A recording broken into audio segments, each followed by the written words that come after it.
Hi tears, இன்றைக்கி நம்ம என்ன பார்க்க போகிறோம்னா பால் கொழுக்கட்டை எப்படி பண்ணுறதுன்னு பார்க்க போகிறோம். ஒரு கப் அரிசி மாவு எடுத்துக்கணும், கொஞ்சோண்டு உப்பு நெய் போட்டு நல்லா பிசைஞ்சுக்கணும் சாஃப்டாகிற வரைக்கும்.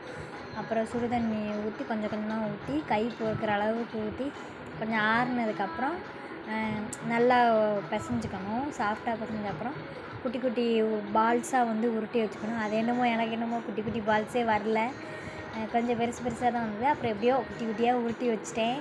அதுக்கப்புறம் நான் இன்றைக்கி கருப்பட்டி பாக்கு தான் எடுத்திருந்தேன். நீங்கள் வெல்லம் ஜீனி எது வேணால் எடுத்துக்கலாம்.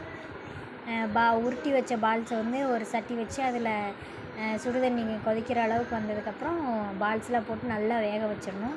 வேக வச்சதுக்கப்புறம் நம்ம எடுத்து வச்சுருந்த கருப்பட்டி பாகு, கொஞ்சம் ஏலக்காய் தூள் போட்டு கொஞ்சோண்டு அரிசி மாவு கலந்து அதில் ஊற்றிக்கணும்.